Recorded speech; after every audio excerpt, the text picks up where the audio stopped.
আসসালামু আলাইকুম। অনুশীলনী ১৬.৪ এর ১৮ নং সৃজনশীল প্রশ্নের সমাধান আমরা দেখব। এখানে উদ্দীপকে বলা আছে একটি আয়তাকার ক্ষেত্রের দৈর্ঘ্য ১২ মিটার, প্রস্থ ৫ মিটার। দৈর্ঘ্য এবং প্রস্থ দেওয়া আছে। আয়তক্ষেত্রটিকে পরিবেষ্টিত করে একটি বৃত্তাকার ক্ষেত্র আছে। এই যে আয়তক্ষেত্রটিকে পরিবেষ্টিত মানে কি? আমরা পরিবৃত্ত আঁকছি মনে আছে? যে একটি ত্রিভুজের পরিবৃত্ত মানে এই যে এই বাইরে দিয়ে পরীর মতো ডানা মেলে উড়ে উড়ে যে বৃত্তটা অঙ্কন করা হয় সেটাই পরিবৃত্ত। তো আয়তাকার ক্ষেত্রটিকে পরিবেষ্টিত করে একটি বৃত্তাকার ক্ষেত্র, তার মানে আয়তর চারপাশ দিয়ে যে বৃত্ত অঙ্কন করা হয়, তার মানে বৃত্তের মাঝখানে কিন্তু আয়তটা থাকে। একটি বৃত্তাকার ক্ষেত্র আছে যেখানে আয়তক্ষেত্র দ্বারা অনধিকৃত অংশে ঘাস লাগানো হলো। অনধিকৃত অংশ মানে যে অংশটা ফাঁকা থাকলো সেখানে ঘাস লাগানো হলো। তো ক নম্বর প্রশ্ন আমাদের বলছে তথ্যের আলোকে সংক্ষিপ্ত বর্ণনা সহ চিত্র অঙ্কন। তো এটা জাস্ট সিম্পল, তথ্যের আলোকে চিত্র অঙ্কন করো। তাহলে তথ্যের আলোকে কি মনে করি? একটি আয়তাকার ক্ষেত্র এ এ বি সি ডি। তাহলে এ বি সি ডি একটি আয়তক্ষেত্র। মনে করি এ বি সি ডি আয়তক্ষেত্রটির বা আয়তটির দৈর্ঘ্য এ বি। এ বি সমান কি? সিডি। এবং এইটা সমান কত দেওয়া আছে? 12। এবং প্রস্থ 5। প্রস্থ কি? এডি। প্রস্থ এ ডি। এই এডি সমান কি? বিসি। এবং এটা সমান 5। এবং এই আয়তক্ষেত্রটির কর্ণ একটা বিডি আর একটা এসি। এবং কর্ণ বিডি সমান এসি, যেটার কোনো মান নির্ণয় করতেও বলে নাই, দেওয়াও নাই। এখন তথ্যের আলোকে চিত্র অঙ্কন। এই তথ্য আর কি আছে? এই আয়তটিকে পরিবেষ্টিত করে একটি বৃত্তাকার ক্ষেত্র আছে। আয়তটিকে পরিবেষ্টিত করে একটি বৃত্তক্ষেত্র, তার মানে এই যে আয়তটিকে পরিবেষ্টিত করে একটি বৃত্ত আছে। A B C D E একটি বৃত্ত। এই জায়গায় লিখবো যে এবং আয়তটিকে পরিবেষ্টিত করে, জাস্ট এতটুকু লিখলে না, আয়তক্ষেত্রটিকে অথবা আয়তটিকে পরিবেষ্টিত করে A B C D E একটি বৃত্ত যার অনধিকৃত অংশে, ওই জায়গা যা লেখা আছে সেটাই, যার অনধিকৃত অংশে ঘাস লাগানো হলো। যার অনধিকৃত অংশে ঘাস লাগানো হলো।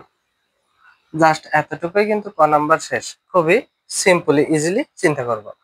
এখন খ নাম্বারে বলছে বৃত্তাকার ক্ষেত্রের ব্যাস। খ নাম্বার যদি চিত্রটা এইখানে থাকে, এই চিত্র দিয়েই আমরা যদি দেখি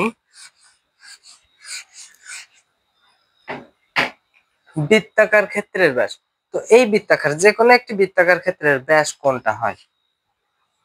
যে কোনো একটি বৃত্তাকার ক্ষেত্রের ব্যাস হচ্ছে কেন্দ্রগামী একটি জ্যা। কেন্দ্রগামী একটি জ্যাই হচ্ছে বৃত্তের ব্যাস। তো এই বৃত্তের বা এখানে বলছে বৃত্তাকার ক্ষেত্রের ব্যাস, এই বৃত্তের যে ব্যাস সেইটা আমরা দেখতেছি এই যে ভিতরের যে আয়তক্ষেত্র সেটার কর্ণ, মানে বিডি এবং এসি দুইটাই কিন্তু এই বৃত্তের ব্যাস, অর্থাৎ দুইটার যে কোনো একটার মান যদি আমি বের করি তাই কিন্তু আমার অ্যান্সার শেষ।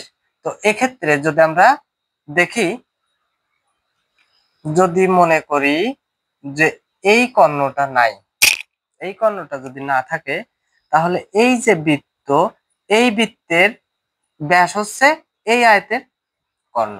তো এই আয়ত চিন্তা করি, এখন মনে করি বৃত্ত নাই, এই আয়তটা যদি চিন্তা করি, আমরা জানি সমকোণী ত্রিভুজের ক্ষেত্রে দুই বাহুর মান দেওয়া থাকলে পিথাগোরাসের সূত্র অনুযায়ী আরেক বাহুর মান বের করা যায়। তো এই বাহুর মান 5 দেওয়া আছে, এই বাহুর মান 12, আর এই বাহুর মান অতিভুজ পিথাগোরাসের সূত্র দিয়ে বের করা যায়। আর এই বাহুটাই তো এই বৃত্তের ব্যাস, তার মানে এই বাহুর মান বের করলে অ্যান্সার শেষ। তাই খ নাম্বারে জাস্ট এতটুকু লিখলেই এনাফ। শুধু লিখতে হবে দেওয়া আছে এ বি সমান দৈর্ঘ্য সমান এত, বা এডি সমান, এটা যদি আমরা লিখি না হলে একদমই ছোট হয়। দেওয়া আছে এ বি সমান 12, এডি সমান 5। অতএব এখানে এটা কি ত্রিভুজ পাচ্ছি আমরা এবিডি। তাই এবিডি ত্রিভুজ হতে, এবিডি ত্রিভুজ হতে পাই কি পাচ্ছি অতিভুজ স্কয়ার। অতিভুজ কত? বিডি স্কয়ার সমান লম্ব স্কয়ার প্লাস ভূমি স্কয়ার। মান বাই করব বিডি। তাই ডান পাশে কি রুট এডি এর মান কত? এডি এর মান 5 স্কয়ার প্লাস এবি এর মান 12 স্কয়ার। 5 5 25, 12 কে স্কয়ার করলে 144, দুইটা যোগ করলে 169, এটাকে রুট করলে 13। এই 13 কিন্তু অ্যান্সার। 13টাই হচ্ছে এই বৃত্তের ABCDE বৃত্তের ব্যাস হচ্ছে 13। এটাই কিন্তু খ নম্বর প্রশ্নের সমাধান। এখন যদি গ নম্বর প্রশ্ন আমরা দেখি, গ নম্বর প্রশ্নে বলা আছে যে প্রতি বর্গমিটার ঘাস লাগাতে 50 টাকা খরচ হলে মোট খরচ কত? প্রতি বর্গমিটার, বর্গমিটার মানে কি বর্গ কখন হয় ক্ষেত্রফল থাকে, তার মানে আমরা সহজে বুঝলাম যে এই যা ক্ষেত্রফল লাগবে। আর এই ধরনের যত অংশ আছে প্রতি বর্গমিটার ঘাস লাগাতে, এই যে ঘাস লাগাচ্ছে কোথায়? অনধিকৃত অংশে। অনধিকৃত অংশ কোনটা? এই যে ফাঁকা যে অংশটা আমরা দেখতে পাচ্ছি এটা হচ্ছে অনধিকৃত অংশ। তো এই অংশ আমরা 16.2 অথবা 3-এ করছিলাম যে সম্পূর্ণ থেকে যদি আমি ভিতরের আয়তটা মানে বৃত্ত থেকে যদি আয়তাকার ক্ষেত্রটি বাদ দিই তাই আমরা অনধিকৃত পাই। তার মানে বৃত্তের ক্ষেত্রফল থেকে বাদ দেবো আয়তর ক্ষেত্রফল। তো বৃত্তের ক্ষেত্রফলের সূত্র পাই আর স্কয়ার। বৃত্তের ক্ষেত্রফলের সূত্র পাই আর স্কয়ার। তো আর এর মান কি? আর হচ্ছে ব্যাসার্ধ। ব্যাসের মান তো আমি 13 পেলাম, 13 কে 2 দিয়ে ভাগ করলে ব্যাসার্ধ। সহজ হিসাব। জাস্ট সিম্পলি আমরা চিন্তা করব যে তাহলে কি হচ্ছে দেওয়া আছে বা খ হতে পাই, খ হতে পাই বিডি সমান, বিডি সমান 13 পাইছি। এইটা হচ্ছে ব্যাস। অতএব ব্যাসার্ধ, ব্যাসার্ধ আর সমান, ব্যাসার্ধ আর সমান তাহলে 13 ভাগ 6 দুগুণা 12, 6.5। আচ্ছা ব্যাসার্ধ যখন পাইছি তখন কি? অতএব ক্ষেত্রফল। কার ক্ষেত্রফল? এই যে বৃত্তের ক্ষেত্রফল। তাই লিখলাম যে বৃত্তের ক্ষেত্রফল সমান পাই আর স্কয়ার। পাই এর মান 3.1416 গুণন আর এর মান 6.5 তার স্কয়ার। এটা যদি স্কয়ার করার পরে ডাইরেক্ট ক্যালকুলেটরে আমি গুণ করি তাহলে 132.7326 এটা এটা বৃত্তের ক্ষেত্রফল পাইছি। তার মানে জাস্ট সিম্পল একটা ক্ষেত্রফল পাইছি। এখন শুধু আয়তাকার ক্ষেত্রফল আমাদের কিন্তু চোখের সামনে ভাসতেছে যে আয়তাকার ক্ষেত্রফলের সূত্র দৈর্ঘ্য গুণ প্রস্থ, দৈর্ঘ্য আর প্রস্থ গুণ করে দিলি এনাফ। এগুলো জাস্ট একদমই সিম্পল। এটা যদি আমরা এখানে লিখি যে আয়তক্ষেত্রের দৈর্ঘ্য আর প্রস্থ ক খতে আমরা পাইছি, বারবার দরকার নাই, তাই এই জায়গায় লাগবে যে আয়তের ক্ষেত্রফল, আয়তক্ষেত্রটির ক্ষেত্রফল সমান দৈর্ঘ্য গুণ প্রস্থ সমান কত? 5×12 = 60 এবং এগুলো বর্গ মিটার, বর্গ মিটার। আচ্ছা বর্গ মিটার। এখন আমাদের লাগবে অনধিকৃত অংশে কতটুকু ঘাস লাগানো হয়েছে।